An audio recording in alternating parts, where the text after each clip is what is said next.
El viento del otoño recorría las llanuras del territorio de Nuevo México como si intentara arrancarle secretos a la tierra. El cielo era ancho, inmenso, teñido de un azul pálido que parecía deslavado por el sol incansable del desierto.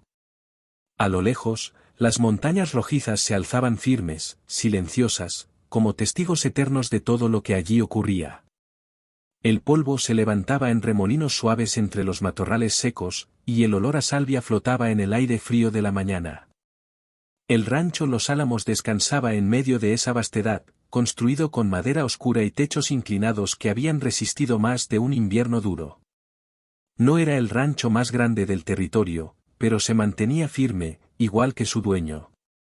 Santiago Valdés apoyaba sus antebrazos sobre el poste del corral, observando cómo dos de sus hombres intentaban calmar a un potro joven que aún no aceptaba la silla. Su rostro, curtido por el sol y los años, mostraba líneas profundas alrededor de los ojos. No eran solo marcas de trabajo, eran marcas de silencio. Santiago era un hombre acostumbrado a resolverlo todo con sus propias manos.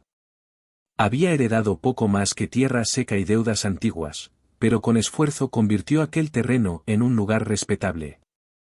Sin embargo, el éxito nunca había llenado el vacío que lo acompañaba al caer la noche. La casa principal era amplia para un solo hombre. El eco de sus pasos sobre el suelo de madera era el único sonido constante después de que el fuego se apagaba. Con el invierno acercándose, necesitaba ayuda. No en el establo, no en el campo. Necesitaba a alguien en la cocina. Alguien que pudiera preparar 3 comidas al día para 6 hombres hambrientos, mantener la despensa en orden y no asustarse con el silencio que traía la noche en campo abierto. Había respondido a una carta semanas atrás. Una mujer que buscaba trabajo honrado. Eso era todo lo que sabía. El crujido lejano de ruedas interrumpió sus pensamientos. Santiago levantó la mirada hacia el camino principal. Una nube de polvo avanzaba en la distancia. La diligencia de Santa Esperanza. Se enderezó lentamente mientras el carruaje se acercaba, los caballos resoplando, las ruedas golpeando contra las piedras del sendero. El conductor tiró de las riendas y la diligencia se detuvo con un ruido seco frente al rancho. El polvo tardó unos segundos en asentarse. La puerta se abrió. Primero apareció una bota cubierta de tierra. Luego una falda sencilla, color marrón claro, movida por el viento.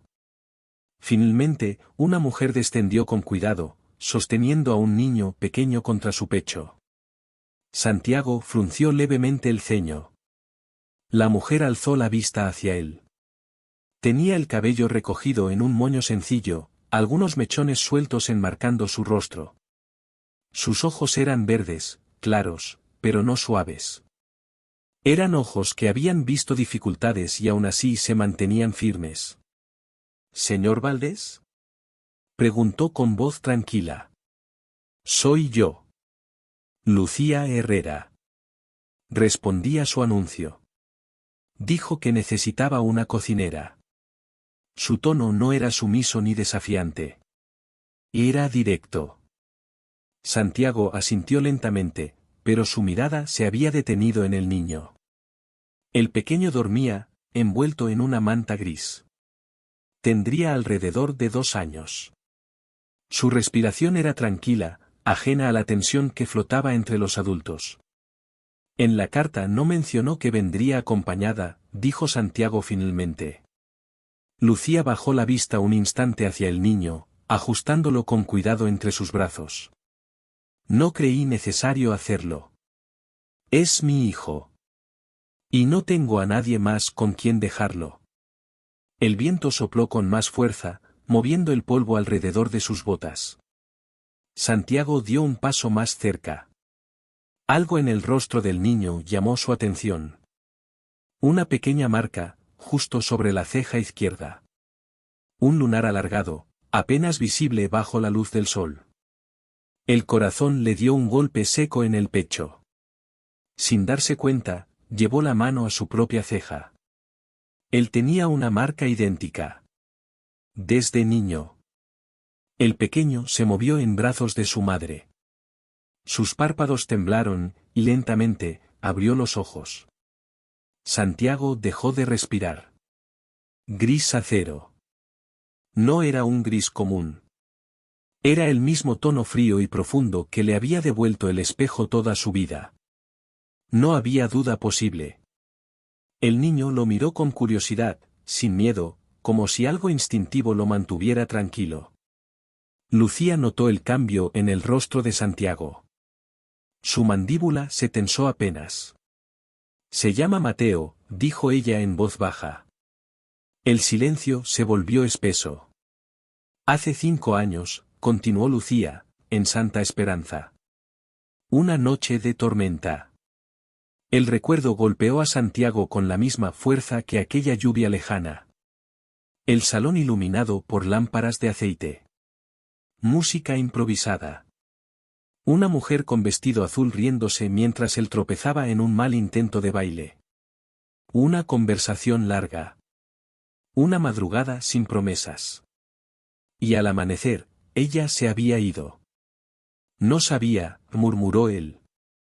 Yo tampoco, respondió Lucía. No hasta semanas después. Cuando intenté buscarte, ya no estabas en la ciudad. Nadie supo decirme dónde encontrarte. Mateo estiró una pequeña mano hacia la barba de Santiago, tocándola con dedos torpes. El gesto fue sencillo, pero devastador. Santiago tragó saliva. ¿Es mío?, preguntó, aunque ya conocía la respuesta. Lucía sostuvo su mirada sin titubear. Sí. El viento volvió a soplar, pero ahora parecía más distante. Santiago se giró un momento hacia la casa, hacia el corral, hacia todo lo que había construido en soledad. Luego volvió a mirarlos. Había imaginado muchas cosas para su futuro. Más ganado. Más tierras. Nunca un hijo. Nunca una segunda oportunidad. Lucía habló primero. No vine a exigir nada. Solo necesito trabajo. Si decide que no es conveniente, me iré al próximo pueblo. Mateo soltó una pequeña risa, ajeno a la gravedad de la situación. Santiago se agachó lentamente hasta quedar a la altura del niño. Mateo lo observó con ojos atentos. Había algo familiar en la forma en que fruncía el ceño al concentrarse. Era como mirarse años atrás. Se puso de pie con decisión. Entren, dijo con voz firme. Lucía dudó apenas un segundo. Podemos hablar adentro. Ella caminó hacia la casa, aún con cautela. Santiago abrió la puerta y el calor del interior escapó hacia el aire frío del otoño. Antes de cruzar el umbral, Lucía se volvió hacia él.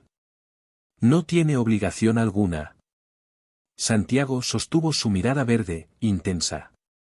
Tal vez no, respondió. Pero eso no significa que no quiera hacerlo. Miró al niño una vez más. Se quedan. La palabra quedó suspendida en el aire, simple pero definitiva. Por primera vez en muchos años, la casa de los Álamos no parecía tan grande ni tan vacía. Y el otoño, que siempre traía silencio, esa vez traía algo distinto. Traía comienzo. El invierno llegó despacio, como si primero quisiera probar la resistencia de la tierra antes de instalarse por completo. Las mañanas amanecían cubiertas por una capa fina de escarcha que crujía bajo las botas, y el aliento de los caballos se elevaba en nubes blancas frente al establo. Dentro de la casa principal, sin embargo, algo había cambiado. Ya no olía solo a leña y polvo viejo. Ahora el aire estaba impregnado de pan recién horneado, café fuerte y especias suaves que calentaban el ánimo antes incluso de tocar la lengua. Lucía se levantaba antes que el sol. Cuando los primeros tonos grises apenas asomaban por el horizonte, ella ya estaba encendiendo el fogón, amasando con movimientos firmes y seguros. No hacía ruido innecesario. No desperdiciaba harina. Cada gesto parecía medido por años de práctica. En menos de una semana, había reorganizado la despensa, separado los sacos de grano por calidad y anotado mentalmente cuánto duraría cada provisión. Los vaqueros notaron la diferencia desde el primer desayuno. Platos abundantes, frijoles cocidos en su punto exacto, carne tierna y pan dorado que no se desmoronaba al cortarlo. Al principio comieron en silencio, desconfiados, como hombres acostumbrados a no elogiar demasiado pronto. Pero al tercer día, uno de ellos dejó la cuchara sobre la mesa y murmuró que nunca había probado un guiso así en pleno invierno.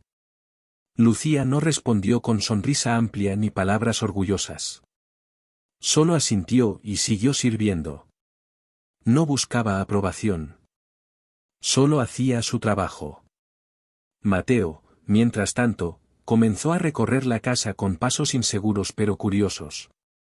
Sus nuevas botas resonaban sobre la madera con pequeños golpes torpes. Observaba todo. Escuchaba todo. Y, sobre todo, observaba a Santiago. El niño parecía estudiar cada movimiento del hombre, cómo se quitaba los guantes al entrar, cómo colgaba el sombrero siempre en el mismo clavo, cómo se lavaba las manos antes de sentarse a la mesa. No decía mucho, pero sus ojos seguían cada gesto con atención silenciosa. Una mañana, mientras Lucía amasaba pan de maíz, Santiago se detuvo en la puerta de la cocina. «Voy al establo», dijo, casi como una invitación. Mateo levantó la cabeza de inmediato. Lucía dudó un instante, pero luego inclinó el rostro hacia su hijo. «Quédate cerca de él», le dijo suavemente. Santiago extendió la mano.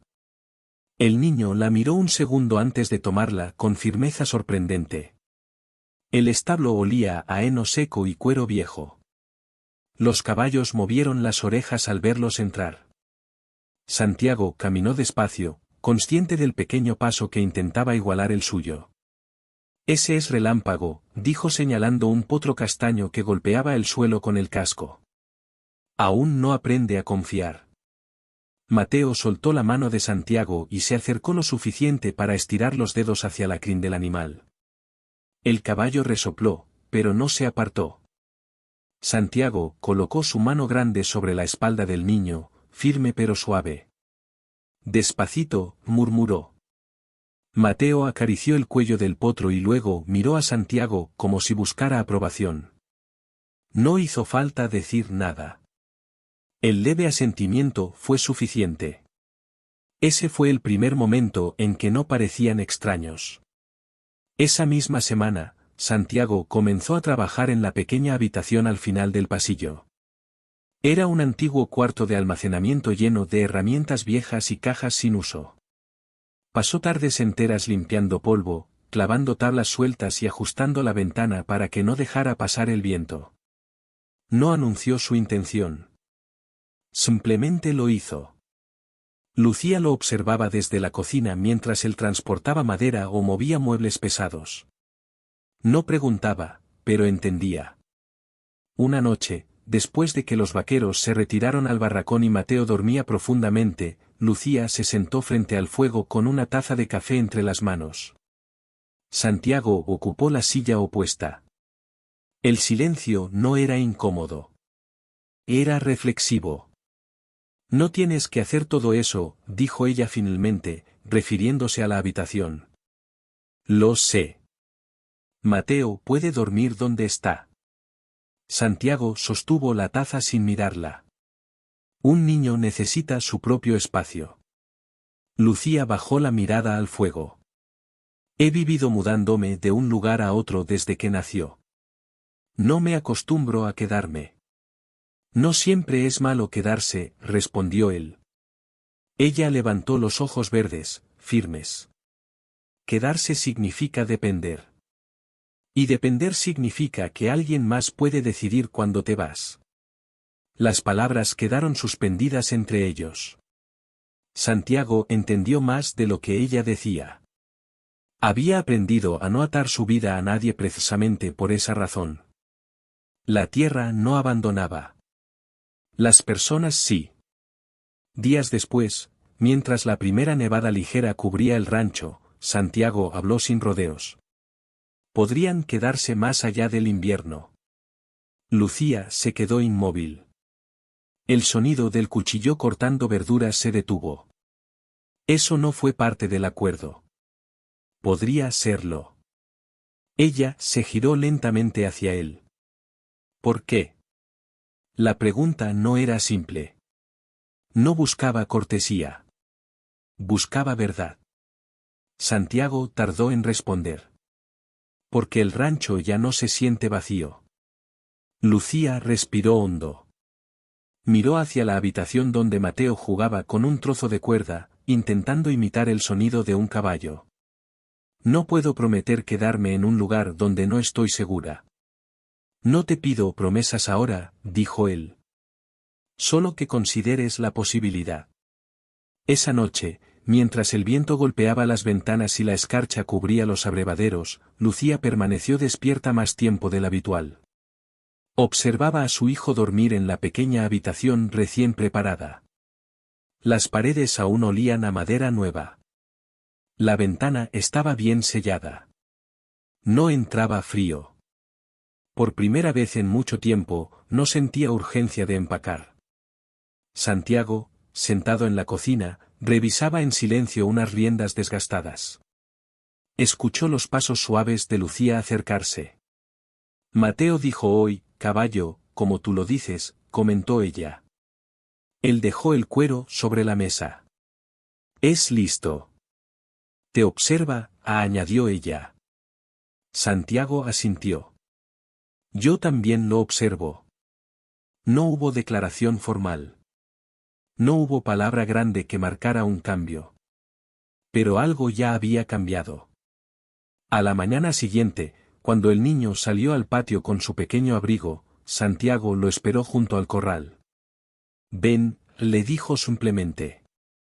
Mateo corrió hacia él. Sin anunciarlo, sin discutirlo, sin firmar ningún acuerdo, Santiago comenzó a actuar como padre.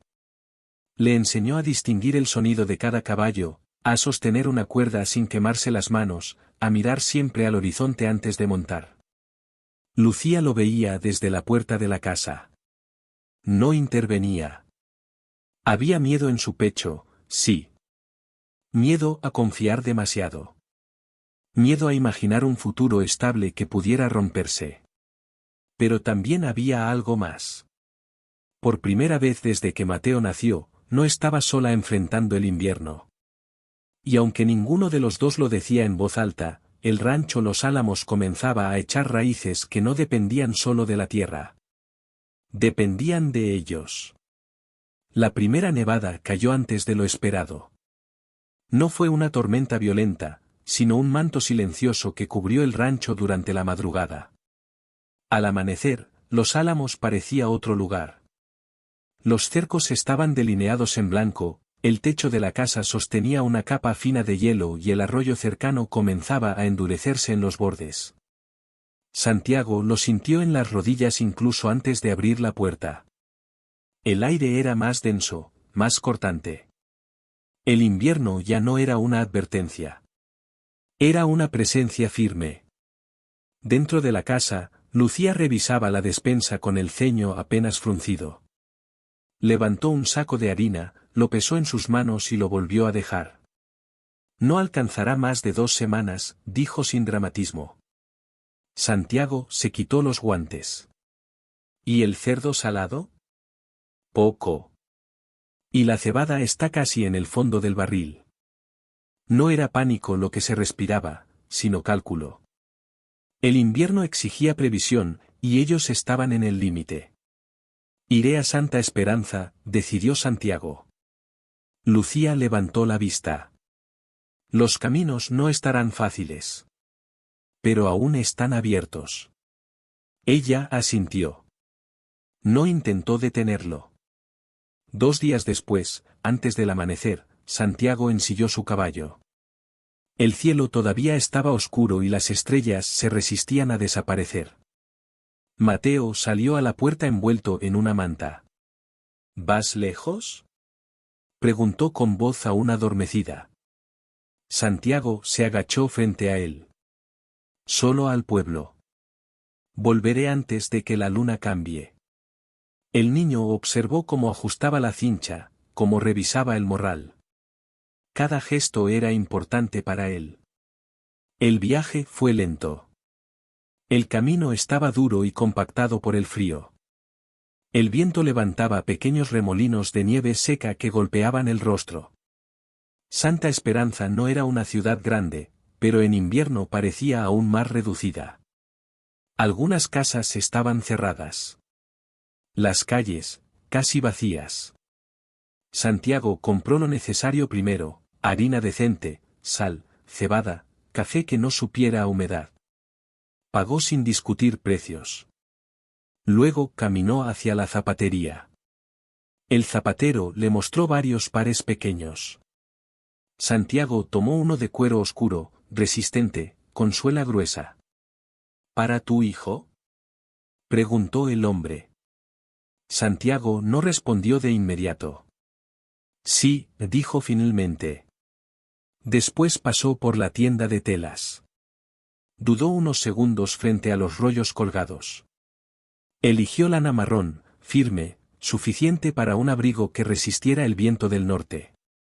Regresó al rancho al anochecer. El caballo avanzaba más despacio bajo el peso de las provisiones. Desde la distancia vio la luz cálida filtrarse por las ventanas. Lucía lo esperaba en el porche con una linterna. ¿El camino?, preguntó. Transitable, respondió él mientras desmontaba. Dentro, Mateo estaba sentado sobre la alfombra trenzada, concentrado en tallar una figura pequeña en un trozo de jabón. Cuando vio a Santiago, se levantó de un salto. ¿Volviste? Santiago dejó los sacos en el suelo y sacó el paquete envuelto en tela. Te traje algo. Mateo lo abrió con manos impacientes. Al ver las botas nuevas, sus ojos se iluminaron como si hubiera descubierto un tesoro. Lucía observaba desde la cocina, en silencio. Son fuertes, dijo Santiago. Para que corras sin que el frío te alcance. El niño se sentó en el suelo para probárselas de inmediato. Luego Santiago tomó el rollo de lana y lo colocó sobre la mesa. Y esto es para ti, dijo mirando a Lucía. Ella pasó los dedos por la tela con lentitud. Es buena lana. Pensé que sabrías qué hacer con ella. Lucía levantó la mirada. Gracias. No dijo más, pero en su voz había algo distinto. Esa noche, mientras Mateo dormía con las botas nuevas junto a la cama, Lucía se sentó frente al fuego con un cuaderno pequeño. Dibujaba líneas simples. Estoy pensando en la primavera, murmuró. Santiago levantó la vista. ¿Sí? Un pequeño jardín detrás del ahumadero. Tomillo. Cebollas. Quizás papas si la tierra lo permite. Él asintió. La tierra es dura, pero responde si se trabaja. Lucía cerró el cuaderno. No quiero pasar otro año moviéndome de un lugar a otro. El silencio que siguió fue más profundo que cualquier palabra. ¿Planeas quedarte?, preguntó Santiago finalmente. Ella sostuvo su mirada. Eso depende. ¿De qué? De si esto es temporal, o algo más. Santiago no respondió de inmediato. Al día siguiente, mientras arreglaba una cerca, escuchó una voz pequeña detrás de él. Papá. El martillo quedó suspendido en el aire. Se giró lentamente. Mateo lo miraba sin darse cuenta de lo que había dicho. Solo repetía lo que sentía natural. Lucía, desde la puerta de la casa, había escuchado también. Sus manos se tensaron sobre el delantal. Santiago dejó el martillo y se acercó al niño. ¿Qué dijiste? Mateo parpadeó. Papá, ¿puedo ayudarte? No hubo corrección. No hubo explicación. Santiago simplemente asintió. Claro que puedes. Esa noche, el viento golpeaba fuerte las ventanas. Lucía estaba de pie junto a la ventana, mirando la nieve caer bajo la luz de la luna. Santiago se acercó en silencio. «¿Le gustaron las botas?», dijo él. «Sí». El reflejo de la luna dibujaba líneas suaves en el rostro de Lucía. «Tiene derecho a estabilidad», murmuró ella. «Y la tendrá». Ella se volvió hacia él. «No puedo permitir que se encariñe con algo que puede desaparecer». «No desapareceré», respondió Santiago. Lucía sostuvo su mirada, buscando algo más profundo que palabras. «He sobrevivido sola desde que nació», dijo. «No sé cómo depender de alguien sin temer que un día cambie de idea». Santiago dio un paso más cerca. «No te estoy ofreciendo caridad. Ni obligación. Te estoy ofreciendo un lugar aquí, conmigo». El viento se coló por una rendija y apagó casi por completo una de las lámparas. La casa quedó en una luz tenue, íntima. «Si te quedas», continuó él, «no serás la cocinera. Serás parte de esto. De la casa. De mí». Lucía respiró hondo. «¿Qué estás diciendo exactamente, Santiago?» Él sostuvo su mano con cuidado, como si temiera que pudiera romperse. «Que quiero que seas mi esposa». Las palabras no fueron grandiosas. Fueron firmes. Lucía cerró los ojos un instante. Pensó en las noches solitarias, en los caminos interminables, en el miedo constante de no tener raíces. Pensó en Mateo diciendo, «Papá», sin dudar. Cuando abrió los ojos, ya no había huida en ellos. «Diré que sí», dijo finalmente, «pero solo si lo dices en serio. No por el niño. No por lástima». Santiago apretó suavemente su mano. «Nunca he hablado tan en serio en mi vida». Lucía lo estudió unos segundos más. Luego asintió. El viento seguía soplando afuera. La nieve seguía cayendo. Pero dentro de la casa, algo se había decidido. Y esta vez, no era solo el invierno lo que los unía. Era elección. La boda fue sencilla, como todo lo que verdaderamente importa. No hubo vestidos lujosos ni música que resonara más allá del rancho.